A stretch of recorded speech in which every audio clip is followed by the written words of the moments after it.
और बड़ी अकीदत दे नाल आप जी मना रहे हो। दास तो पहला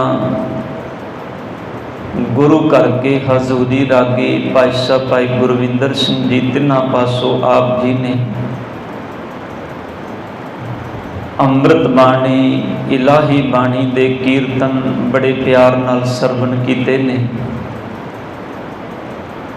ਆਓ ਜੋ ਸਮਾਂ ਸਤਿਗੁਰਾਂ ਨੇ ਬਖਸ਼ਿਸ਼ ਕੀਤਾ ਹੈ, ਸਤਿਗੁਰੂ ਧੰਨ ਗੁਰੂ ਗ੍ਰੰਥ ਸਾਹਿਬ ਪਾਤਸ਼ਾਹ ਜੀ ਸਤਿਗੁਰਾਂ ਦੀ ਸੰਪਾਦਨਾ, ਸਤਿਗੁਰਾਂ ਦਾ ਪਹਿਲਾ ਪ੍ਰਕਾਸ਼ ਪੁਰਬ ਕਿਉਂ, ਕਦੋਂ ਅਤੇ ਕਿਵੇਂ ਹੋਇਆ, ਇਤਿਹਾਸ ਦੇ ਨੁਕਤਿਆਂ ਤੋਂ ਆਪਾਂ ਇਹਨਾਂ ਗੱਲਾਂ ਨੂੰ ਇਤਿਹਾਸ ਵਿੱਚੋਂ ਸਮਝਣ ਦਾ ਯਤਨ ਕਰਨਾ ਹੈ, ਕਿਉਂਕਿ ਸਾਧ ਸੰਗਤ ਤੇ ਹਰ ਗੁਰਸਿੱਖ ਦੀ ਜ਼ਿੰਮੇਵਾਰੀ ਹੈ। ਜਿਸ ਗੁਰੂ ਦੇ ਚਰਨਾਂ ਵਿੱਚ ਆਪਾਂ ਸਭ ਸੀਸ ਝੁਕਾਉਂਦੇ ਹਾਂ, ਜਿਸ ਸਤਿਗੁਰ ਦੇ ਚਰਨਾਂ ਦੇ ਅੰਦਰੋਂ ਸੰਸਾਰ ਦੀਆਂ ਸਭ ਦਾਤਾਂ ਮੰਗਣੇ ਆ, ਐਸੇ ਦੀਨ ਦਿਆਲ ਸਤਿਗੁਰੂ ਸ਼ਬਦ ਗੁਰੂ ਧੰਨ ਗੁਰੂ ਗ੍ਰੰਥ ਸਾਹਿਬ ਪਾਤਸ਼ਾਹ ਜੀ, ਜਿਨ੍ਹਾਂ ਦਾ ਪਹਿਲਾ ਪ੍ਰਕਾਸ਼ ਪੁਰਬ ਕਦੋਂ ਹੋਇਆ, ਕਿਉਂ ਹੋਇਆ, ਕਿਵੇਂ ਹੋਇਆ, ਇਹ ਇੱਕ ਬੇਸਿਕ ਜੀ ਨੌਲੇਜ ਹੈ, ਜਾਣਕਾਰੀ ਹੈ, ਜਿਹੜੀ ਹਰ ਸਿੱਖ ਨੂੰ ਹੋਣੀ ਬੜੀ ਜ਼ਰੂਰੀ ਹੈ। ਆਓ ਵਿਚਾਰਾਂ ਦੀ ਆਰੰਭਤਾ ਤੋਂ ਪਹਿਲਾਂ ਸਤਿਗੁਰਾਂ ਦੀ ਬਖਸ਼ੀ ਹੋਈ ਫਤਿਹ ਨਾਲ ਸਾਂਝ ਪਾਓ ਜੀ। ਆਪ ਜਿਤਨੇ ਧੰਨ ਗੁਰੂ ਹਜ਼ੂਰੀ ਵਿੱਚ ਜੁੜ ਬੈਠੇ ਹੋ, ਕਰੋ ਕਿਰਪਾ ਸਤਿਗੁਰਾਂ ਦੀ ਬਖਸ਼ੀ ਫਤਿਹ ਪ੍ਰਵਾਨ ਕਰੋ ਜੀ। ਵਾਹਿਗੁਰੂ ਜੀ ਕਾ ਖਾਲਸਾ, ਵਾਹਿਗੁਰੂ ਜੀ ਕੀ ਫਤਿਹ। ਧੰਨ ਸਾਹਿਬ ਸ੍ਰੀ ਗੁਰੂ ਗ੍ਰੰਥ ਸਾਹਿਬ ਪਾਤਸ਼ਾਹ ਜੀ ਸਤਿਗੁਰਾਂ ਨਾਲ ਸੰਬੰਧਿਤ 3 ਦਿਹਾੜੇ ਨੇ, ਜਿਨ੍ਹਾਂ ਨੂੰ ਸਿੱਖ ਪੰਥ ਬੜੀ ਸ਼ਰਧਾ ਤੇ ਬੜੀ ਭਾਵਨਾ ਨਾਲ ਮਨਾਉਂਦਾ ਹੈ। ਇੱਕ ਦਿਹਾੜਾ ਹੈ ਜਿਹਨੂੰ ਅਸੀਂ ਅੱਜ ਮਨਾ ਰਹੇ ਹਾਂ, ਪਹਿਲਾ ਪ੍ਰਕਾਸ਼ ਪੁਰਬ ਦਿਹਾੜਾ। ਦੂਸਰਾ ਦਿਹਾੜਾ ਹੈ ਜਿਹਨੂੰ ਸਿੱਖ ਪੰਥ ਸਤਿਗੁਰੂ ਗੁਰੂ ਗ੍ਰੰਥ ਸਾਹਿਬ ਜੀ ਦੀ ਸੰਪੂਰਨਤਾ ਦਿਵਸ ਦੇ ਰੂਪ ਵਿੱਚ ਮਨਾਉਂਦਾ ਹੈ, ਜੋ ਪਰਸੋਂ ਨੂੰ 30 ਤਰੀਕ ਨੂੰ ਆ ਰਿਹਾ ਹੈ। ਔਰ ਤੀਸਰਾ ਦਿਹਾੜਾ ਹੈ ਜਿਹਨੂੰ ਸਾਰਾ ਸਿੱਖ ਪੰਥ ਧੰਨ ਗੁਰੂ ਗ੍ਰੰਥ ਸਾਹਿਬ ਪਾਤਸ਼ਾਹ ਜੀ ਦੇ ਗੁਰਤਾ ਗੱਦੀ ਦਿਵਸ ਦੇ ਰੂਪ ਵਿੱਚ ਮਨਾਉਂਦਾ ਹੈ। ਇਹ 3 ਦਿਹਾੜੇ ਨੇ ਜਿਹੜੇ ਧੰਨ ਗੁਰੂ ਗ੍ਰੰਥ ਸਾਹਿਬ ਜੀ ਨਾਲ ਸੰਬੰਧਿਤ ਨੇ। ਪਹਿਲਾ ਪ੍ਰਕਾਸ਼ ਪੁਰਬ ਦਿਹਾੜਾ, ਦੂਸਰਾ ਸ੍ਰੀ ਗੁਰੂ ਗ੍ਰੰਥ ਸਾਹਿਬ ਜੀ ਦਾ ਸੰਪੂਰਨਤਾ ਦਿਵਸ ਜੋ ਪਰਸੋਂ ਨੂੰ ਆ ਰਿਹਾ ਹੈ, ਤੇ ਤੀਸਰਾ ਸਤਿਗੁਰਾਂ ਦਾ ਗੁਰਤਾ ਗੱਦੀ ਦਿਨ। ਬੜੇ ਸਿੱਖਾਂ ਨੇ ਮੈਨੂੰ ਪਿਛਲੇ ਦਿਨਾਂ ਤੋਂ ਸਵਾਲ ਵੀ ਕੀਤੇ ਵੀ ਭਾਈ ਸਾਹਿਬ ਜੀ, ਗੁਰੂ ਗ੍ਰੰਥ ਸਾਹਿਬ ਜੀ ਦਾ ਪਹਿਲਾ ਪ੍ਰਕਾਸ਼ ਪੁਰਬ ਤੇ 28 ਤਰੀਕ ਨੂੰ ਆ ਰਿਹਾ ਹੈ, ਫਿਰ ਅਸੀਂ 30 ਤਰੀਕ ਨੂੰ ਸ਼ਬਦ ਆ ਰਿਹਾ ਹੈ, ਗੁਰਪੁਰਬ ਆ ਰਿਹਾ, ਜਿਹੜੇ ਸ਼ਬਦ ਅਸੀਂ ਜੰਤਰੀਆਂ ਵਿੱਚੋਂ ਪੜ੍ਹਦੇ ਹਾਂ ਵੀ ਗੁਰੂ ਗ੍ਰੰਥ ਸਾਹਿਬ ਜੀ ਦਾ ਸੰਪੂਰਨਤਾ ਦਿਵਸ। ਇਹ ਗੱਲ ਸਮਝ ਵਿੱਚ ਨਹੀਂ ਆਈ ਵੀ ਪ੍ਰਕਾਸ਼ ਪਹਿਲਾਂ ਹੋ ਗਿਆ ਤੇ ਸੰਪੂਰਨਤਾ ਬਾਅਦ ਵਿੱਚ ਹੋਈ ਹੈ। ਧਿਆਨ ਦੇਣਾ, ਸਾਡੇ ਕਈ ਜਿਹੜੇ, ਕਿਉਂਕਿ ਸਾਡੇ ਅੰਦਰ ਸਾਧ ਸੰਗਤ ਜੀ, ਮੈਂ ਬੜੀ ਵਾਰੀ ਬੇਨਤੀ ਕਰਨਾ ਨਾ, ਜਿੰਨੀ ਦੇਰ ਤੱਕ ਅਸੀਂ ਜਗਿਆਸੂ ਨਹੀਂ ਨਾ ਬਣਦੇ, ਸਾਡੇ ਅੰਦਰ ਜਾਣਨ ਦੀ ਜਗਿਆਸਾ ਪੈਦਾ ਨਹੀਂ ਹੁੰਦੀ। ਮਤਾ ਸੋਚੋ, ਉਨੀ ਦੇਰ ਤੱਕ ਜੀਵਨ ਦੇ ਅੰਦਰ ਕੋਈ ਤਬਦੀਲੀ ਆ ਸਕਦੀ ਹੈ। ਗੁਰੂ ਗ੍ਰੰਥ ਸਾਹਿਬ ਜੀ ਦਾ ਤੁਸੀਂ ਇੱਕ ਸ਼ਬਦ ਪੜ੍ਹਦੇ ਹੋ, ਸੂਹੀ ਰਾਗ ਦਾ ਪਾਵਨ ਬਚਨ ਨੇ, ਤੇ ਗੁਰੂ ਅਰਜਨ ਸਾਹਿਬ ਕਹਿੰਦੇ ਨੇ, ਉਮਕਿਓ ਹਿਓ ਮਿਲਣ ਪ੍ਰਭ ਤਾਈ। ਉਮਕਿਓ ਦਾ ਅਰਥ ਹੁੰਦਾ ਹੈ ਤਾਂਘ ਪੈਦਾ ਹੋਣਾ, ਜਗਿਆਸਾ ਪੈਦਾ ਹੋਣਾ। ਜਦੋਂ ਕੁਝ ਜਾਣਨ ਦੀ ਇੱਛਾ ਬੰਦੇ ਦੇ ਅੰਦਰ ਪੈਦਾ ਹੁੰਦੀ ਹੈ, ਫਿਰ ਇਨਸਾਨ ਉਸ ਚੀਜ਼ ਨੂੰ ਜਾਣਨ ਦਾ ਯਤਨ ਕਰਦਾ ਹੈ।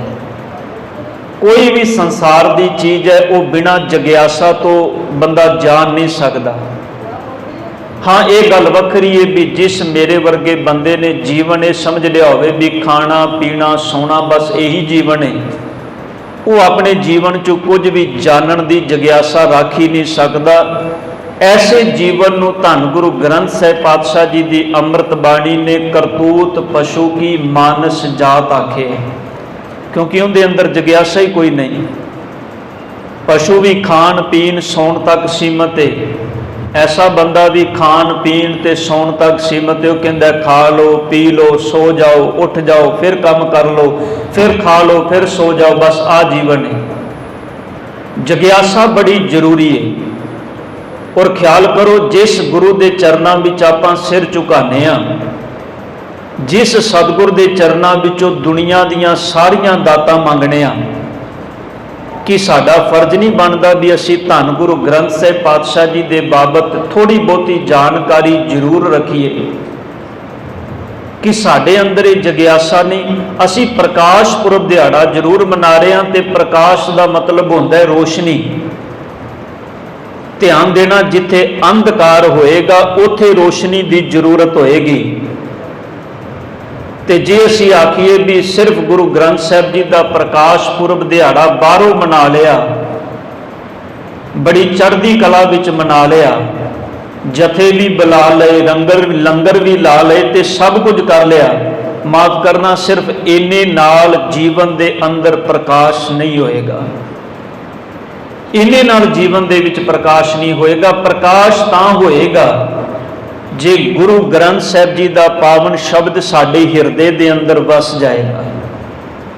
जिन्नी देर तक शब्द हिरदे विच नहीं वसिया उन्नी देर तक प्रकाश नहीं। गुरु अमरदास साहिब जी का बचन तुसी पढ़दे हो, साहिब कहंदे ने सतगुर नो सब को वेखदा जेता जगत संसार। धन गुरु ग्रंथ साहिब जी नूं सारी दुनिया वेख रही है।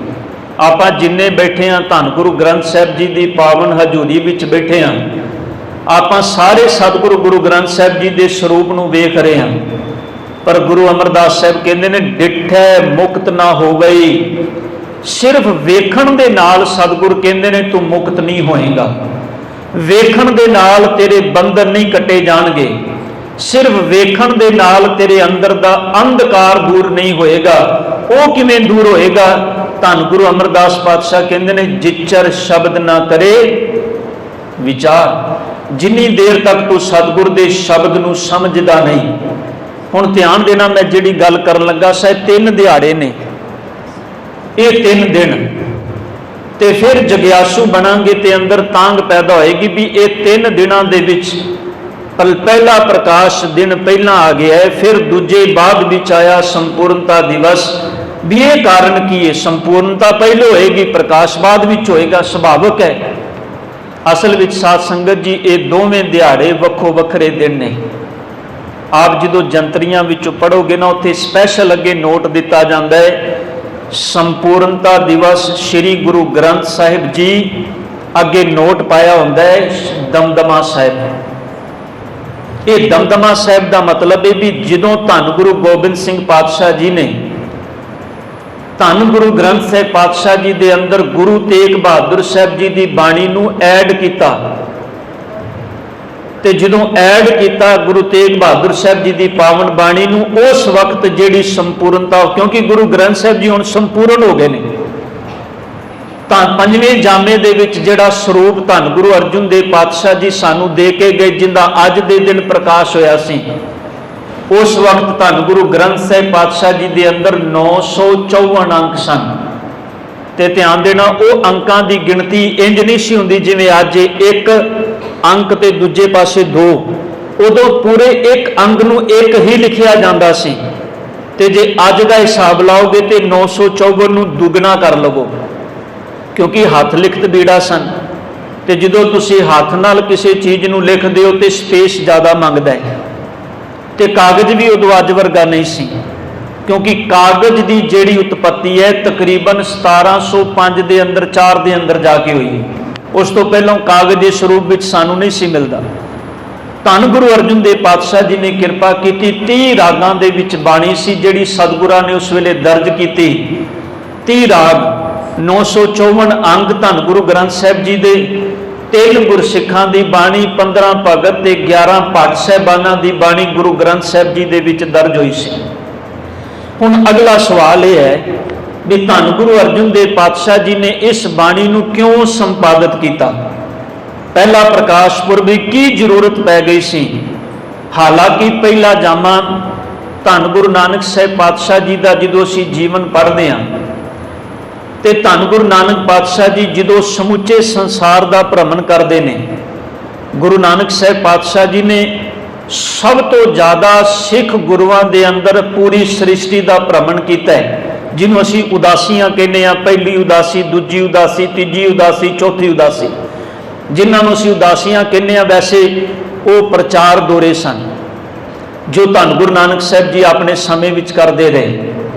इन्हां प्रचार दौरियां दे दौरान धन गुरु नानक साहिब जी ने जिथे जिथे बाणी, जिस जिस भगत की बाणी अपने कोलों लिखी या जेड़े बचन धन गुरु नानक साहिब जी आप उचारण करते सन, और ये आप उचारण करने का मतलब ये नहीं भी गुरु नानक साहिब जी के बोल किसी कवि के बोल सन। ध्यान देना, जेड़े कवि के बोल होंदे ने ना, किसी पोइटर के कवि के बोल, कवि किते भी बह के अपनी रचना नूं अपने दिमाग दे जोर पा के लिख सकता है, पर जो असीं धन गुरु नानक पातशाह जी के बचन पढ़ने आ, साहब इको ही बचन कहते हैं समुची बाणी दे अंदर। भाई लालो नूं संबोधन करके साहब ने एक बचन आख्या, जैसी मैं आवे खसम की बाणी तैसड़ा करी ज्ञान वे लालो। साहब ने ये नहीं आख्या भी ये नानक दी बाणी है, साहब ने आख्या खसम दी बाणी है। और बड़ी कमाल दी गल है, पूरे गुरु ग्रंथ साहिब जी दे अंदर एक थां भी ऐसी नहीं जिथे गुरु नानक साहिब जी ने आख्या होवे भी ये मेरी बाणी है, मेरे बोल ने, तुसी मेरे बोलां नूं सुनो समझो। साहब ने हर थां ते आख्या, हों आपो बोल ना जानदा मैं कहया सब हुक्माओ जियो। ये मेरे बोल नहीं, मैं ते धन गुरु नानक साहिब कहंदे ने बोलना जानदा ही नहीं। ते सतगुरु जी फिर जेड़े तुसी बोल बोलदे हो ये बोल किंदे ने? धन गुरु नानक साहिब कहंदे ने ये बोल करते दे बोल ने, उनके हुक्म दे विच जिवें उन्हें हुक्म किया उवें मैं इस रसना तो बाहर निकले बोल ने। ते एक चीज़ होर, जदों सतगुरु जी बाणी आंदी सी, सतगुरु जी बाणी उचारदे सन, ते असीं जन्म साखियां दे विच एक बचन पढ़ने आ भी धन गुरु नानक साहिब जी भाई मरदाने नूं कहंदे सन, मरदानिया रबाब छेड़, भी मरदानिया हुण रबाब नूं वजा। क्यों? कहन लगे काई सिफत खुदा दी करिए, खुदा दी बाणी आई है, भी परमात्मा दी सिफत करिए, परमात्मा दे बोल आए ने। ये बोल जिन्हों सतगुरु जी तुरकी बाणी कहते सन, इन अमृत बचनों नूं धन गुरु नानक साहिब जी अपने को एक पुस्तक दे विच, किताब दे विच लिखदे सन, और वो किताब हमेशा धन गुरु नानक साहिब जी दे कोलों रहिंदी सी। इनका हवाला बकायदा सानू इतिहास विचों मिलता है। जो धन गुरु नानक साहिब जी मक्के की धरती ते गए, उत्थे साहिबां ने जो पावन बाणी, जो धन गुरु नानक साहिब पातशाह जी नूं उन्हां मौलवियां ने आके ये बचन कहे सन कि नानक जी तुसी कृपा करके अपनी इस किताब नूं खोल के दसो जिहड़ी तुहाडे कोलों किताब है, जिन्हों उन्होंने कहा आसा हथ किताब कछ पूजा बांग मुसला धारी। ते फिर बचन किया, कहन लगे पुछन फोल किताब नूं वड्डा हिंदू के मुसलमान होई। नानक जी ये दसो भी वड्डा हिंदू है कि मुसलमान है? क्योंकि सच विच धर्म के राह दे विच सब तो वड्डा झगड़ा अज यही है भी दुनिया के अंदर वड्डा किहड़ा है? सिख वड्डा है, हिंदू वड्डा, मुसलमान वड्डा, ईसाई वड्डा, पादरी वड्डा, बोधी वड्डा, जैनी वड्डा, कौन वड्डा है? धन गुरु नानक साहिब जी कहते ने नहीं, असल विच वड्डा वो है जिंदे अंदर करते दा नाम टिक गया है। ते जिंदे अंदर नाम टिके है, सतगुरु कहते ने उनकी कोई जात नहीं रहिंदी, उनका कोई धर्म नहीं रहिंदा, उनका कोई मजहब नहीं हुंदा। जिंदे अंदर नाम है वो धर्म मजहब के फिरके तो बड़ा उच्चा उठ जाता है। असल विच ये मेरे वर्गे वो अज्ञानी लोगों के बनाए लगब ने, लफ्ज ने, जेड़े सिर्फ धर्म नूं बाहरमुखी वेखदे ने, जिन्हां ने धर्म नूं अंदरों समझिया जगियासू बन के, उन्हां दी कोई जात नहीं, कोई वर्ण नहीं रहा। बाबा कबीर साहब जी नूं आख्या तू जात दा जुलाहा है, तेनू हक नहीं नाम जपण दा, ਤੇ ਕਬੀਰ ਸਾਹਿਬ ਕਹਿੰਦੇ ਨੇ ਤੁਹਾਡੇ ਲਈ ਜਾਤ ਜੁਲਾਹਾ ਹੋਏਗੀ। ਮੈਂ ਤੇ ਇਸ ਜਾਤ ਨੂੰ ਸਿਦਕੇ ਕਰਨਾ, ਕਿਉਂਕਿ ਇਸ ਜਾਤ ਵਿੱਚ ਰਹਿ ਕੇ ਮੈਨੂੰ ਪ੍ਰਮਾਤਮਾ ਦਾ ਗਿਆਨ ਹੋ ਗਿਆ। ਕਬੀਰ ਬਾਬਾ ਕਬੀਰ ਸਾਹਿਬ ਜੀ ਦੇ ਬੋਲ ਨੇ, ਜਾਤ ਜੁਲਾਹਾ ਕਿਆ ਕਰੇ। ਬਾਬਾ ਕਬੀਰ ਸਾਹਿਬ ਕਹਿੰਦੇ ਨੇ ਮੇਰੀ ਜਾਤ ਜੁਲਾਹਾ ਹੈ, ਪਰ ਸਾਚੇ ਬਲਿਹਾਰੀ ਇਸ ਜਾਤ ਕੋ ਜੇ ਜਪਿਆ ਸਿਰਜਨਹਾਰ। ਮੈਂ ਕੁਰਬਾਨ ਜਾਣਾ ਇਸ ਜਾਤ ਤੋਂ ਜਿਨੇ ਜਿੰਦੇ ਵਿੱਚ ਰਹਿ ਕੇ ਮੈਂ ਕਰਤੇ ਨੂੰ ਸਿਮਰਿਆ। ਫਿਰ ਬਚਨਾਂ ਵੱਲ ਪਰਤੀਏ। ਗੁਰੂ ਨਾਨਕ ਸਾਹਿਬ ਜੀ ਦੇ ਕੋਲੋਂ ਬਾਣੀ ਪਾਤਸ਼ਾਹ ਜੀ ਨੇ ਜਦੋਂ ਆਪ ਆਪਣਾ ਸਰੀਰ ਤਿਆਗਿਆ, ਸਤਿਗੁਰ ਜੋਤੀ ਜੋਤ ਸਮਾਏ, ਧੰਨ ਗੁਰੂ ਨਾਨਕ ਸਾਹਿਬ ਜੀ ਨੇ ਉਹ ਸਾਰੀ ਬਾਣੀ ਗੁਰੂ ਅੰਗਦ ਦੇਵ ਸਾਹਿਬ ਜੀ ਦੇ ਸਪੁਰਦ ਕੀਤੀ। ਹਾਲਾਂਕਿ ਆਪ ਵਿੱਚੋਂ ਜਿਹੜੇ ਜਗਿਆਸੂ ਬਾਣੀ ਪੜ੍ਹਨ ਵਾਲੇ, ਇਤਿਹਾਸ ਪੜ੍ਹਨ ਵਾਲੇ ਬੈਠੇ ਨੇ, ਉਹ ਜਾਣਦੇ ਨੇ ਵੀ ਇੱਕ ਜਨਮ ਸਾਖੀ ਹੈ ਪੁਰਾਤਨ ਜਨਮ ਸਾਖੀ, ਇੱਕ ਸਾਖੀ ਹੈ ਭਾਈ ਬਾਲੇ ਵਾਲੀ ਜਨਮ ਸਾਖੀ, ਜਿਹਨੂੰ ਸੂਰਜ ਪ੍ਰਕਾਸ਼ ਗ੍ਰੰਥ ਕਿਹਾ ਜਾਂਦਾ ਹੈ। ਅੱਜ ਕੱਲ੍ਹ ਹਰ ਗੁਰੂ ਘਰ ਦੇ ਅੰਦਰ ਇਸ ਗ੍ਰੰਥ ਦੀ ਵਿਚਾਰ ਹੁੰਦੀ ਹੈ। ਸ਼ਾਮ ਵੇਲੇ ਤੁਸੀਂ ਬੰਗਲਾ ਸਾਹਿਬ ਚਲੇ ਜਾਓ, ਗੁਰਦੁਆਰਾ ਸ਼ੀਸ਼ਗੰਜ ਸਾਹਿਬ ਚਲੇ ਜਾਓ, ਹੋਰ ਅਨੇਕਾਂ ਜਿਹੜੇ ਗੁਰਦੁਆਰੇ ਨੇ ਉੱਥੇ ਇਸ ਗ੍ਰੰਥ ਦੀ ਸ਼ਾਮ ਦੇ ਵਕਤ ਵਿਚਾਰਾਂ ਹੁੰਦੀਆਂ ਨੇ, ਇਤਿਹਾਸਕ ਵਿਚਾਰਾਂ। ਭਾਈ ਬਾਲੇ ਵਾਲੀ ਜਨਮ ਸਾਖੀ ਦੇ ਅੰਦਰ ਇਹ ਗੱਲ ਦਰਜ ਹੈ ਵੀ ਗੁਰੂ ਅੰਗਦ ਸਾਹਿਬ ਜਦੋਂ ਗੁਰਤਾ ਗੱਦੀ ਤੇ ਬੈਠੇ ਨਾ, ਤੇ ਸਾਹਿਬ ਨੇ ਉਸ ਵੇਲੇ ਐਲਾਨ ਕੀਤਾ ਵੀ ਕੋਈ ਗੁਰੂ ਦਾ ਸਿੱਖ, ਗੁਰੂ ਨਾਨਕ ਦਾ ਸਿੱਖ ਆਏ ਜਿਹੜਾ ਮੈਨੂੰ ਗੁਰੂ ਨਾਨਕ ਸਾਹਿਬ ਜੀ ਦਾ ਇਤਿਹਾਸ ਦੱਸੇ ਵੀ ਗੁਰੂ ਨਾਨਕ ਸਾਹਿਬ ਜੀ ਦੀ ਹਿਸਟਰੀ ਕੀ ਹੈ। ਪਰ ਕਿੰਨੀ ਹਾਸੋਹੀਣੀ ਗੱਲ ਹੈ ਵੀ ਗੁਰੂ ਨਾਨਕ ਸਾਹਿਬ ਪਾਤਸ਼ਾਹ ਜੀ ਦੇ ਚਰਨਾਂ ਵਿੱਚ ਗੁਰੂ ਅੰਗਦ ਦੇਵ ਪਾਤਸ਼ਾਹ ਜੀ 7 ਸਾਲ ਸੇਵਾ ਕਰਦੇ ਰਹੇ ਨੇ, 1532 ਤੋਂ ਲੈ ਕੇ 1539 ਤੱਕ। ਇਹਨਾਂ 7 ਸਾਲਾਂ ਦੇ ਵਿੱਚ ਗੁਰੂ ਨਾਨਕ ਸਾਹਿਬ ਜੀ ਦੇ ਚਰਨਾਂ ਦੇ ਵਿੱਚ ਰਹਿ ਕੇ ਗੁਰੂ ਅੰਗਦ ਦੇਵ ਪਾਤਸ਼ਾਹ ਜੀ ਨੇ ਇੱਕ ਇੱਕ ਚੀਜ਼ ਗੁਰੂ ਨਾਨਕ ਸਾਹਿਬ ਜੀ ਦੇ ਚਰਨਾਂ ਵਿੱਚੋਂ ਜਾਣੀ।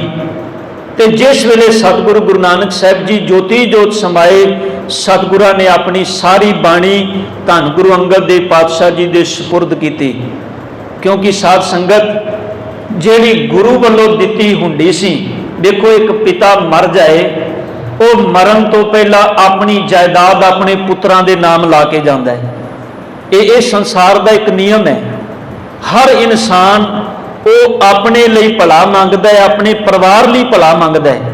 ਦੇਖੋ ਤੁਸੀਂ ਗੁਰੂ ਕੀ ਗੋਦ ਵਿੱਚ ਬੈਠੇ ਹੋ, ਸਾਡੇ ਸਾਹਮਣੇ ਕੋਈ ਇਨਸੀਡੈਂਟ ਵਾਪਰ ਜਾਏ, ਅਸੀਂ ਕਵਾਂਗੇ, ਸਾਨੂੰ ਅਫਸੋਸ ਜ਼ਰੂਰ ਹੋਏਗਾ ਵੀ ਫਲਾਣੇ ਬੰਦੇ ਦੇ ਨਾਲ ਬਹੁਤ ਮਾੜਾ ਹੋਇਆ ਹੈ, ਪਰ ਖਿਆਲ ਕਰਿਓ ਸਾਡੇ ਅੰਦਰ ਓਨੀ ਚਿੰਤਾ, ਓਨਾ ਸੋਗ, ਓਨਾ ਦੁੱਖ ਨਹੀਂ ਪੈਦਾ ਹੋਏਗਾ ਜਿੰਨਾ ਉਸ ਪਰਿਵਾਰ ਦਾ ਹੈ ਜਿਸ ਪਰਿਵਾਰ ਦਾ ਉਹ ਜੀਏ। ਇਹ ਗੱਲ ਸਾਨੂੰ ਮੰਨਣੀ ਪਏਗੀ। ਉਹਨਾਂ ਦੁੱਖ ਸਾਡੇ ਅੰਦਰ ਪੈਦਾ ਨਹੀਂ ਹੋਏਗਾ ਜਿੰਨਾ ਉਸ ਬੰਦੇ ਨੂੰ ਹੋਏਗਾ ਜਿੰਦੇ ਪਰਿਵਾਰ ਦਾ ਉਹ ਜੀਏ। ਅਸੀਂ ਘਰ ਜਾਵਾਂਗੇ, ਭੁੱਲ ਜਾਵਾਂਗੇ, ਪਰ ਖਿਆਲ ਕਰਿਓ ਬੰਦਾ ਨਹੀਂ ਭੁੱਲੇਗਾ ਜਿੰਦੇ ਪਰਿਵਾਰ ਨਾਲ ਵਾਪਰਿਆ। ਧੰਨ ਗੁਰੂ ਗ੍ਰੰਥ ਸਾਹਿਬ ਪਾਤਸ਼ਾਹ ਜੀ ਦੀ ਅੰਮ੍ਰਿਤ ਬਾਣੀ, ਗੁਰੂ ਨਾਨਕ ਸਾਹਿਬ ਜੀ ਇਹ ਅੰਮ੍ਰਿਤ ਬਾਣੀ ਪੋਥੀ ਗੁਰੂ ਅੰਗਦ ਦੇਵ ਸਾਹਿਬ ਜੀ ਨੂੰ ਦੇ ਕੇ ਗਏ ਨੇ, ਕਿਉਂਕਿ ਇਹ ਗੁਰੂ ਨਾਨਕ ਸਾਹਿਬ ਜੀ ਦੀ ਹੁੰਡੀ ਹੈ। ਇਹ ਉਹ ਦਾਤ, ਇਹ ਉਹ ਖਜ਼ਾਨਾ ਹੈ ਜਿਹਨੂੰ ਧੰਨ ਗੁਰੂ ਨਾਨਕ ਸਾਹਿਬ ਜੀ ਕਹਿੰਦੇ ਨੇ, ਪਿਓ ਦਾਦੇ ਕਾ ਖੋਲ ਡਿੱਠਾ ਖਜ਼ਾਨਾ ਤਾ ਮੇਰੇ ਮਨ ਪਿਆ ਨਿਧਾਨਾ। ਪੰਜਵੇਂ ਜਾਮੇ ਵਿੱਚ ਗੁਰੂ ਅਰਜਨ ਸਾਹਿਬ ਜੀ ਦੇ ਪਾਵਨ ਬਚਨ, ਇਹ ਉਹ ਬੋਲ ਨੇ ਜਿਹਨੂੰ ਸਾਹਿਬ ਕਹਿੰਦੇ ਨੇ ਕਰਤੇ ਦੀ ਸਿਫਤ, ਕਰਤੇ ਦੀ ਸਲਾਹ। ਭਾਈ ਲਾਲੋ ਇਹ ਮੇਰੇ ਬੋਲ ਨਹੀਂ, ਇਹ ਪ੍ਰਮਾਤਮਾ ਅਕਾਲ ਪੁਰਖ ਦੇ ਬੋਲ ਨੇ।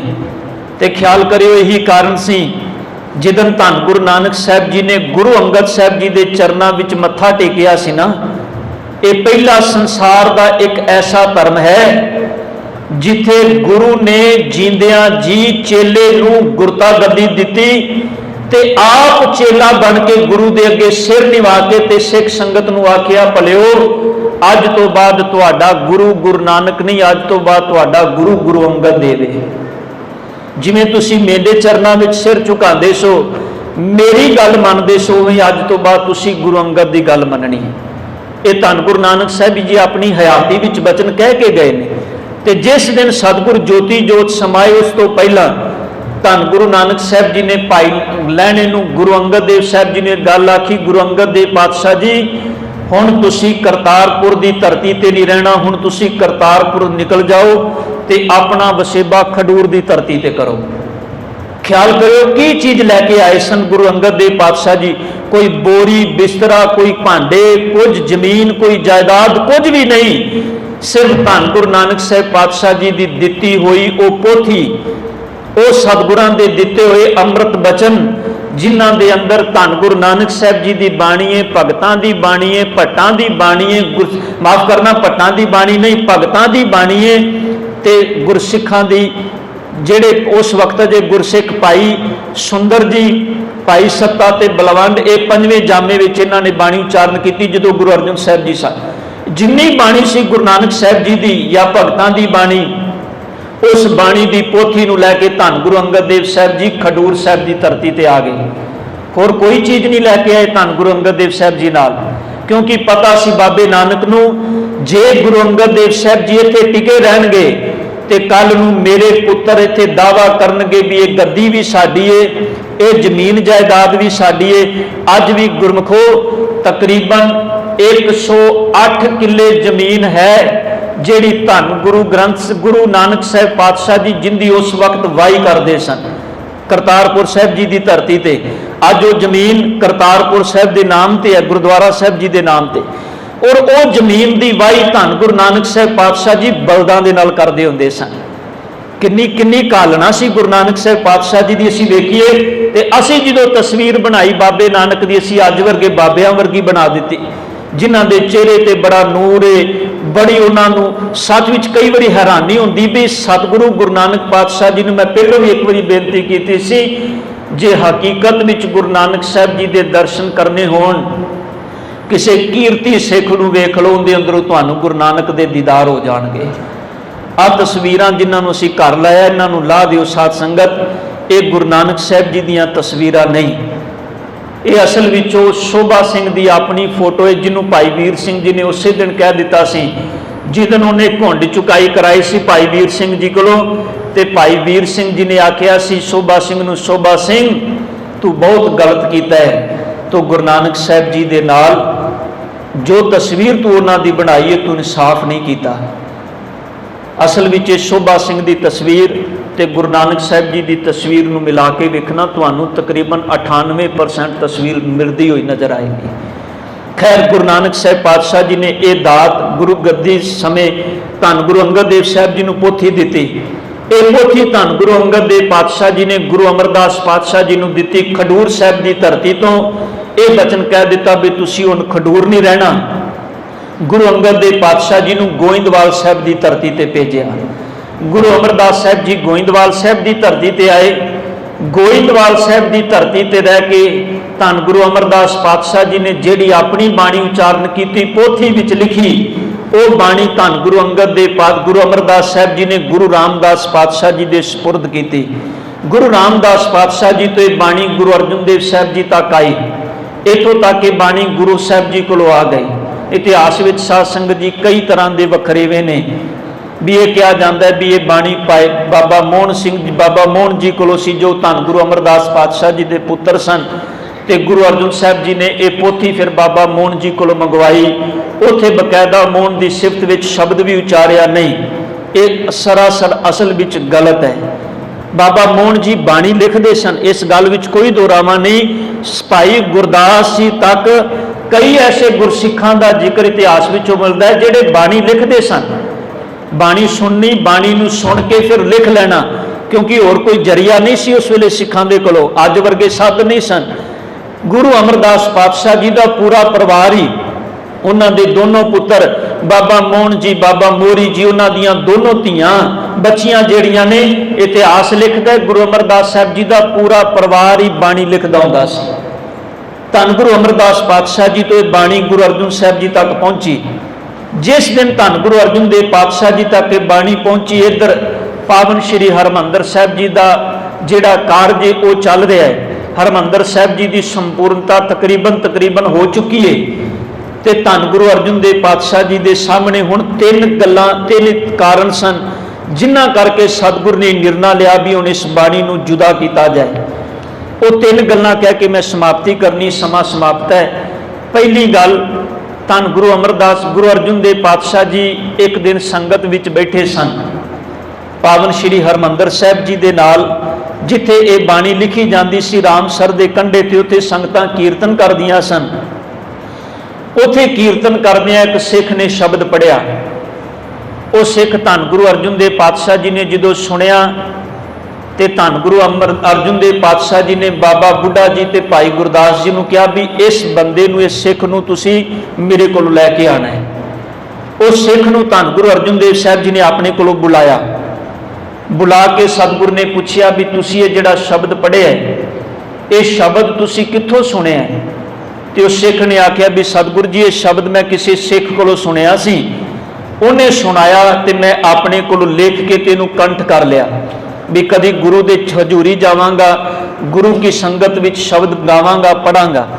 ਧੰਨ ਗੁਰੂ ਅਰਜਨ ਦੇਵ ਸਾਹਿਬ ਕਹਿਣ ਲੱਗੇ ਸ਼ਬਦ ਅੱਜ ਤੋਂ ਬਾਅਦ ਨਹੀਂ ਪੜਨਾ। ਸਿੱਖ ਬੜਾ ਹੈਰਾਨ ਹੋਇਆ, ਸਤਿਗੁਰ ਜੀ ਕਿਉਂ ਨਹੀਂ ਪੜਨਾ? ਸਾਹਿਬ ਕਹਿਣ ਲੱਗੇ ਵੀ ਇਹ ਸ਼ਬਦ ਗੁਰਬਾਣੀ ਨਹੀਂ, ਇਹ ਕੱਚੀ ਬਾਣੀ ਹੈ, ਇਹ ਸ਼ਬਦ ਅੱਜ ਤੋਂ ਬਾਅਦ ਸੰਗਤ ਵਿੱਚ ਨਹੀਂ ਪੜਨਾ। ਧਿਆਨ ਦੇਣਾ, ਇਹ ਗੱਲ ਧੰਨ ਗੁਰੂ ਅਮਰਦਾਸ ਸਾਹਿਬ ਜੀ ਨੇ ਵੀ ਤੀਜੇ ਜਾਮੇ ਵਿੱਚ ਕਹੀ ਕਿ ਸਤਿਗੁਰੂ ਬਿਨਾ ਹੋਰ ਕੱਚੀ ਹੈ ਬਾਣੀ, ਬਾਣੀ ਤਾਂ ਕੱਚੀ ਸਤਿਗੁਰ ਬਾਝੋਂ ਹੋਰ ਕੱਚੀ ਬਾਣੀ, ਕਹਿੰਦੇ ਕੱਚੇ ਸੁਣਦੇ ਕੱਚੇ, ਕੱਚੀ ਆਖ ਵਖਾਣੀ। ਧੰਨ ਗੁਰੂ ਅਮਰਦਾਸ ਸਾਹਿਬ ਜੀ ਦਾ ਇੱਕ ਹੋਰ ਬਚਨ ਨੇ, ਪਾਤਸ਼ਾਹ ਕਹਿੰਦੇ ਨੇ ਸਤਿਗੁਰੂ ਬਿਨਾ ਹੋਰ ਕੱਚ ਪਿੱਛ ਬੋਲਦੇ ਸੇ ਕੁੜਿਆਰੇ ਕੂੜ ਝੜ ਪੜੀਐ। ਜਿਹੜੇ ਗੁਰੂ ਤੋਂ ਬਿਨਾ ਬੋਲਦੇ ਨੇ ਉਹ ਕੂੜੇ ਨੇ। ਤੇ ਖਿਆਲ ਕਰਿਓ ਅੱਜ ਸਾਡਾ ਇੰਨਾ ਸਤਰ ਨੀਵਾਂ ਡਿੱਗ ਪਿਆ ਸਾਧ ਸੰਗਤ ਜੀ, ਕਿਉਂਕਿ ਸਰੋਤ ਘਟ ਗਈ ਹੈ ਸਾਡੇ ਅੰਦਰੋਂ। ਅਸੀਂ ਸੁਣਨਾ ਚਾਹੁੰਦੇ ਹਾਂ ਪਰ ਸੁਣਨਾ ਉਹ ਚਾਹੁੰਦੇ ਹਾਂ ਜਿਹੜਾ ਸਾਨੂੰ ਪਸੰਦ ਹੈ, ਅਸੀਂ ਕਰਨਾ ਉਹ ਚਾਹੁੰਦੇ ਹਾਂ ਜਿਹੜਾ ਸਾਨੂੰ ਪਸੰਦ ਹੈ। ਮੈਂ ਕਈ ਵਾਰੀ ਬੇਨਤੀ ਕਰਨਾ ਵੀ ਕਹਿਣ ਨੂੰ ਅਸੀਂ ਸਿਰਫ ਗੁਰੂ ਦੇ ਸਿੱਖ ਰਹਿ ਗਏ ਹਾਂ, ਪਰ ਅਸੀਂ ਗੁਰੂ ਦੀ ਗੱਲ ਨਾ ਤੇ ਸੁਣਨੀ ਪਸੰਦ ਕਰਦੇ ਹਾਂ ਤੇ ਨਾ ਮੰਨਣੀ ਪਸੰਦ ਕਰਦੇ ਹਾਂ। ਪ੍ਰਗਾਸ਼ ਤੇ ਤਾਂ ਹੋਏਗਾ ਨਾ ਸਾਡੇ ਹਿਰਦੇ ਅੰਦਰ ਜੇ ਸੱਚ ਵਿੱਚ ਗੁਰੂ ਦੀ ਗੱਲ ਮੰਨਾਂਗੇ। ਸਾਧ ਸੰਗਤ ਜੀ ਸੋਚ ਕੇ ਵੇਖੀਏ ਵੀ ਕਿੰਨੀ ਕੁ ਗੁਰੂ ਦੀ ਗੱਲ ਅਸੀਂ ਕਿਦੋਂ ਮੰਨਣੀ ਹੈ। ਅਸਲ ਵਿੱਚ ਪ੍ਰੈਕਟੀਕਲ ਤੇ ਉਦੋਂ ਹੀ ਹੋਣਾ ਹੈ ਨਾ ਜਿੱਦਣ ਸਾਡੇ ਸਾਹਮਣੇ ਅਸੀਂ ਸੰਸਾਰ ਵਿੱਚ ਕਰਮ ਕਰਨੇ ਨੇ। ਬੱਚੇ ਦਾ ਵਿਆਹ ਹੋਇਆ, ਕੋਈ ਬੱਚੇ ਦਾ ਜਨਮ ਹੋਇਆ, ਕੋਈ ਘਰ ਵਿੱਚ ਸੁੱਖ ਦੁੱਖ ਦੀ ਗੱਲ ਹੋਈ, ਇਹਨਾਂ ਕੰਡੀਸ਼ਨਾਂ ਵਿੱਚ ਹੀ ਸਾਡੀ ਪਰਖ ਹੋਏਗੀ ਨਾ ਵੀ ਅਸੀਂ ਗੁਰੂ ਵਾਲੇ ਹਾਂ ਕਿ ਨਹੀਂ ਹਾਂ। ਪਰ ਸੱਚ ਵਿੱਚ ਸੋਚ ਕੇ ਵੇਖੀਏ ਵੀ ਕੀ ਅਸੀਂ ਗੁਰੂ ਦੀ ਗੱਲ ਮੰਨਦੇ ਹਾਂ? ਜਿੰਨੇ ਤੁਸੀਂ ਬੈਠੇ ਹੋ ਗੁਰੂ ਕੀ ਗੋਦ ਵਿੱਚ, ਗੱਲਾਂ ਬੜੀਆਂ ਔਖੀਆਂ ਤੇ ਕੋੜੀਆਂ ਨੇ, ਪਰ ਸੁਣਨੀਆਂ ਤੇ ਮੰਨਣੀਆਂ ਸਾਨੂੰ ਪੈਣਗੀਆਂ ਜੇ ਗੁਰੂ ਵਾਲੇ ਬਣਨਾ ਹੈ। ਤੇ ਅਜੇ ਮਹਾਰਾਜ ਦਾ ਸਰੂਪ ਘਰ ਵਿੱਚ ਹੀ ਹੁੰਦਾ ਹੈ। ਤੇ ਅਸੀਂ ਪਹਿਲੋਂ ਕਹਿਣਾ ਸ਼ੁਰੂ ਕਰ ਦਿੰਦੇ ਹਾਂ ਵੀ ਭਾਈ ਸਾਹਿਬ ਜੀ ਹੁਣ ਜਲਦੀ ਕਰੋ, ਅਸੀਂ ਆਪਣਾ ਅਗਲਾ ਪ੍ਰੋਗਰਾਮ ਵੀ ਸ਼ੁਰੂ ਕਰਨਾ ਹੈ। ਕਿਹੜਾ ਅਗਲਾ ਪ੍ਰੋਗਰਾਮ ਹੈ ਜੀ? ਉਹ ਸ਼ਰਾਬ ਦਾ ਹੈ, ਉਹ ਮਾਸ ਦਾ ਹੈ, ਉਹ ਨੱਚਣ ਟੱਪਣ ਦਾ ਹੈ। ਤੇ ਕੀ ਗੁਰੂ ਕਹਿੰਦਾ ਸਭ ਕੁਝ ਕਰਨ ਦੇ ਲਈ? ਮੈਨੂੰ ਮਾਫ ਕਰਨਾ ਕਿ ਗੁਰੂ ਗ੍ਰੰਥ ਸਾਹਿਬ ਪਾਤਸ਼ਾਹ ਜੀ ਦੀ ਪਾਵਨ ਬਾਣੀ ਵਿੱਚ ਕੋਈ ਇੱਕ ਸ਼ਬਦ ਆਇਆ ਹੋਵੇ ਜਿੱਤੇ ਸਤਿਗੁਰ ਨੇ ਆਖਿਆ ਹੋਵੇ ਵੀ ਨਹੀਂ ਸਿੱਖੋ ਪਹਿਲੋਂ ਗੁਰਬਾਣੀ ਪੜ੍ਹ ਲਿਆ ਜੇ ਤੇ ਫਿਰ ਗੁਰੂ ਨੂੰ ਟੀਚਰ ਕਰਕੇ ਆਖਿਆ ਜੇ ਵੀ ਤੇਰੀ ਬਾਣੀ ਤੇ ਪੜ੍ਹ ਲਈ, ਵੇਖੋ ਹੁਣ ਅਸੀਂ ਆਪਣੀ ਮਰਜ਼ੀ ਵੀ ਕਰਨੇ ਪਏ ਹਾਂ ਕਿ ਅਸੀਂ ਗੁਰੂ ਨੂੰ ਮਖੌਲ ਨਹੀਂ ਕਰ ਰਹੇ ਹੁੰਦੇ। ਧਿਆਨ ਦਿਆ ਜੇ ਕਿ ਗੁਰੂ ਨੂੰ ਇਹ ਮਖੌਲ ਨਹੀਂ ਵੀ ਗੁਰੂ ਕਹਿ ਕੇ ਗਿਆ ਵੀ ਜਿਤ ਪੀਤੈ ਮਤ ਦੂਰ ਹੋਏ, ਬਰਲ ਪਵੈ ਵਿੱਚ ਆਏ, ਆਪਣਾ ਪਰਾਇਆ ਨਾ ਪਛਾਣੀ, ਖਸਮੋਂ ਕੁੱਥੇ ਜੈ। ਸਤਿਗੁਰ ਕਹਿੰਦੇ ਨੇ ਜਿਹੜੇ ਖਸਮ ਤੋਂ ਕੁੱਥੇ ਗਏ ਨੇ, ਖਸਮੋਂ ਧੱਕੇ ਖਾਏ, ਜਿਹੜੇ ਜਿਨ੍ਹਾਂ ਨੇ ਗੁਰੂ ਦੀ ਗੱਲ ਨਹੀਂ ਸੁਣੀ, ਨਹੀਂ ਮੰਨੀ। ਪਾਤਸ਼ਾਹ ਕਹਿੰਦੇ ਨੇ ਜਿਹਨੇ ਸ਼ਰਾਬ ਦੀ ਗੱਲ ਇੱਥੇ ਅਸਲ ਵਿੱਚ ਪਾਤਸ਼ਾਹ ਕਹਿੰਦੇ ਨੇ ਜਿਤ ਪੀਤੈ ਮਤ ਦੂਰ ਹੋਏ, ਜਿੰਦੇ ਪੀਣ ਦੇ ਨਾਲ ਮਤ ਦੂਰ ਹੋ ਜਾਏ। ਉਹ ਕੋਈ ਵੀ ਨਸ਼ਾ ਹੈ, ਧੰਨ ਗੁਰੂ ਨਾਨਕ ਸਾਹਿਬ ਕਹਿੰਦੇ ਨੇ ਉਹ ਸਿੱਖ ਹੋ ਹੀ ਨਹੀਂ ਸਕਦਾ। ਤੇ ਜਦੋਂ ਅਸੀਂ ਇਹ ਕੰਮ ਕਰਦੇ ਹਾਂ ਕਿ ਅਸੀਂ ਪਹਿਲਾ ਪ੍ਰਕਾਸ਼ ਪੁਰਬ ਮਨਾ ਰਹੇ ਹਾਂ, ਮੈਂ ਬੇਨਤੀ ਤਾਂ ਕੀਤੀ ਨਾਲ ਕਿ ਸਾਧ ਸੰਗਤ ਜੀ ਸਿਰਫ ਬਾਹਰੀ ਪ੍ਰਕਾਸ਼ ਵੱਲ ਤਵੱਜੋ ਨਾ ਦਿੱਤੀ ਜਾਈਏ, ਗੁਰੂ ਗ੍ਰੰਥ ਸਾਹਿਬ ਜੀ ਦੀ ਬਾਣੀ ਦਾ ਪ੍ਰਕਾਸ਼ ਆਪਣੇ ਅੰਦਰ ਵੀ ਕਰੀਏ ਤਾਂ ਗੁਰੂ ਦੀ ਚਰਨਾਂ ਵਿੱਚ ਬਹਿਣ ਦਾ ਸਬਬ ਭਲਾ ਹੈ ਸਾਡਾ। ਧੰਨ ਗੁਰੂ ਅਰਜਨ ਦੇਵ ਪਾਤਸ਼ਾਹ ਜੀ ਦੇ ਸਾਹਮਣੇ ਉਸ ਸਿੱਖ ਨੇ ਸ਼ਬਦ ਪੜ੍ਹਿਆ ਤੇ ਸਾਹਿਬ ਨੇ ਉਸ ਸਿੱਖ ਨੂੰ ਪੁੱਛਿਆ ਤੇ ਉਹਨੇ ਦੱਸਿਆ। ਸਾਹਿਬ ਕਹਿਣ ਲੱਗੇ ਦੁਬਾਰਾ ਨਹੀਂ ਪੜ੍ਹਨਾ ਇਹਨੂੰ। ਪਾਤਸ਼ਾਹ ਜੀ ਨੂੰ ਪੁੱਛਿਆ ਵੀ ਕਿਉਂ? ਸਾਹਿਬ ਕਹਿਣ ਲੱਗੇ ਕੱਚੀ ਬਾਣੀ। ਉਸ ਵੇਲੇ ਧੰਨ ਗੁਰੂ ਨਾਨਕ ਸਾਹਿਬ ਜੀ ਨੇ ਬਾਬਾ ਬੁੱਢਾ ਜੀ ਨੂੰ ਕੋਲੋਂ ਬੁਲਾਇਆ ਤੇ ਉਹਨਾਂ ਨਾਲ ਬੈਠ ਕੇ ਚਰਚਾ ਕੀਤੀ ਤੇ ਸਾਹਿਬ ਨੇ ਆਖਿਆ ਵੀ ਹੁਣ ਸਮਾਂ ਆ ਗਿਆ ਹੈ ਵੀ ਹੁਣ ਇਸ ਬਾਣੀ ਨੂੰ ਜੁਦਾ ਕਰੀਏ। ਇੱਕ ਹਵਾਲਾ ਹੋਰ ਇਤਿਹਾਸ ਵਿੱਚੋਂ ਮਿਲਦਾ ਜਿਹਨੂੰ ਮਹਿਮਾ ਪ੍ਰਕਾਸ਼ ਗ੍ਰੰਥ ਵਿੱਚ ਸਰੂਪ ਸਿੰਘ ਭੱਲਾ ਜੋ ਧੰਨ ਗੁਰੂ ਅਮਰਦਾਸ ਪਾਤਸ਼ਾਹ ਜੀ ਦੇ ਵੇਲੇ ਹੋਇਆ ਹੈ, ਉਹਨੇ ਜ਼ਿਕਰ ਕੀਤਾ। ਉਹ ਕਹਿੰਦਾ ਵੀ ਮਿਹਰਬਾਨ ਪੁੱਤਰ ਪ੍ਰਿਥੀਏ ਕਾ ਕਵਿਸ਼ਰੀ ਕਰੇ। ਧੰਨ ਗੁਰੂ ਅਮਰਦਾਸ ਪਾਤਸ਼ਾਹ ਜੀ ਦੇ ਵਕਤ ਭਾਈ ਸਰੂਪ ਦਾਸ ਭੱਲਾ ਜੀ ਹੋਏ ਨੇ ਜਿਨ੍ਹਾਂ ਨੇ ਮਹਿਮਾ ਪ੍ਰਕਾਸ਼ ਗ੍ਰੰਥ ਗੁਰੂ ਅਰਜਨ ਸਾਹਿਬ ਜੀ ਤੋਂ ਬਾਅਦ ਲਿਖਿਆ ਹੈ। ਉਹਨੇ ਜ਼ਿਕਰ ਕੀਤਾ ਵੀ ਜਿਹੜਾ ਬਾਬਾ ਪ੍ਰਿਥੀ ਚੰਦ ਗੁਰੂ ਅਰਜਨ ਸਾਹਿਬ ਜੀ ਦੇ ਵੱਡੇ ਭਰਾਤਾ ਸੀ, ਉਹਨਾਂ ਦਾ ਪੁੱਤਰ ਸੀ ਮਿਹਰਬਾਨ, ਅੱਗੋਂ ਮਿਹਰਬਾਨ ਦਾ ਪੁੱਤਰ ਸੀ ਹਰਦਾਸ, ये बड़े विद्वान सन, इन्हां दी विद्वता ते कोई शक नहीं। इन्हां ने श्री धन गुरु नानक साहब जी की पावन बाणी जपजी साहब जी का टीका किया, बड़े बाकमाल का। कभी सबब बने पटियाला यूनीवर्सिटी तो लिया के जरूर पढ़ियो। धन गुरु अमरदास पातशाह जी के वेले सिख ने जिक्र किया भी जेड़े ये मेहरबान पुत्र पृथ्वी एकात्विश्री करे, हिंदवी, फारसी, उर्दू नाले गुरमुखी पढ़े, ये 5 भाषावां जानदा सी उस वक्त के अंदर। बड़ा विद्वान सी, तिन भी बाणी बहुत बनाई, इन्हें अपने वालों बड़ी बाणी रची, पर भोग नानक गुरु नानक जी के पाई। पर जो भोग पाना हुंदा सी उदों नाम थले लिखदा सी नानक, सिखां दे विच भुलेखा पै जांदा सी। अज भी कई ऐसियां तुक्कां ने, वेखो तुसीं कई वारी जिहड़े बच्चों के आनंद कारज वेले कार्ड छपवांदे उहदे ते लिखिया हुंदा है जिते शब्द ने भी दासां कारज आप सवारे ए उसकी वडियाई, वो असल विच बाणी नहीं। नाम खुमारी नानका चढ़ी रहे दिन रात, ये मेहरबान दे बोल ने, ये गुरु नानक गुरु ग्रंथ साहब जी के बचन नहीं। इहो जे कई शब्द सन जिहड़े सिखां विच उस वेले प्रचलित सन। धन गुरु नानक गुरु अर्जन देव साहब जी ने भाई बाबा बुढ़ा जी नूं, भाई गुरदास जी नूं बुला के ये बचन कहे। दूसरा कारण है भी गुरु अर्जन देव पातशाह जी ने वेख्या भी हुण गुरु नानक साहब जी के पंथ का विस्तार बड़ा हो गया है, हुण गुरु पातशाह जी के सिख बड़ी दूरों दूरों आते हैं, भी कितना चंगा होवे जे पूरी बाणी नूं एक ग्रंथ दे विच संकलित करके हर सिख दे कोलों बाणी पहुँच जाए। क्योंकि गुरु का शरीर एक समय एक थां ते है। गुरु अर्जन देव पातशाह जी जे हरमंदर साहब ने ते दिल्ली ते बैठा सिख आके भी मैं गुरु दे दीदार करने ने ते किवें करेगा। गुरु अर्जन देव पातशाह जी ने बचन कहे भी हुण इन्हां कारणों करके गुरु की बाणी नूं जुदा किया जाए। 1601 विच साध संगत जी रामसर के कंढे ते काम शुरू किया गया। 3 साल बाद 3 साल लगे ने, ध्यान देना 3 साल, और एक एक चीज़ गुरु अर्जन देव पातशाह जी ने बड़ी बारीकी दे नाल आप सारिया चीज़ों सतगुरु ने अपने ध्यान विच रखिया। इथों तक इतिहास लिखदा है जिदन बाणी सतगुरां ने इनू संपादन करना शुरू किया सी, भाई साहब भाई गुरदास जी की सेवा लगी सी बाणी लिखण लई। गुरु अर्जन देव पातशाह जी शब्द उचारते सन, भाई गुरदास जी लिखते सन, ते नाल बाबा बुढ़ा जी की सेवा ते भाई बन्नो जी की सेवा सी कलम ते दुआत दी। उस वेले दुआत शाही बनाने लग्या बड़ा समा लगता सी।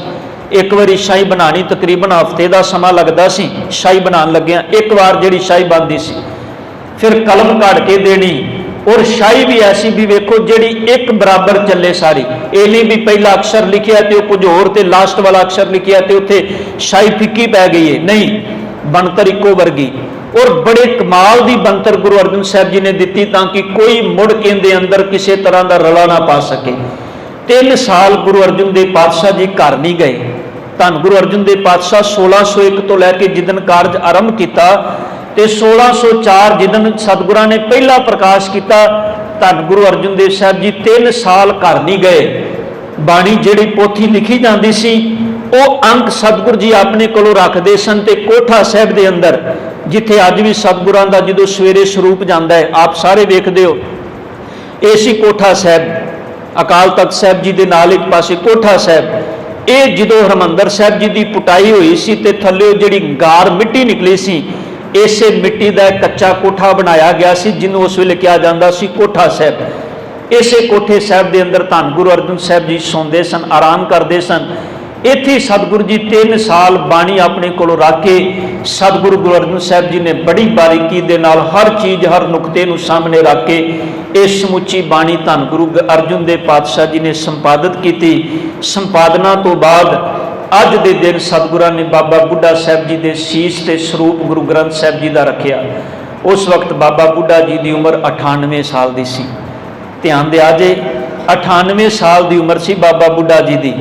और इतिहास लिखता है भी एक रात पहला अज जिवें दिन चढ़िया पूरी रात सतगुरु जी इसे सोच विच रहे भी कौन है जिहड़ा गुरु ग्रंथ साहब जी के सन्मुख बैठ के जिन्हों गुरु ग्रंथ साहब जी का ग्रंथी बना के अगे थापिया जाए।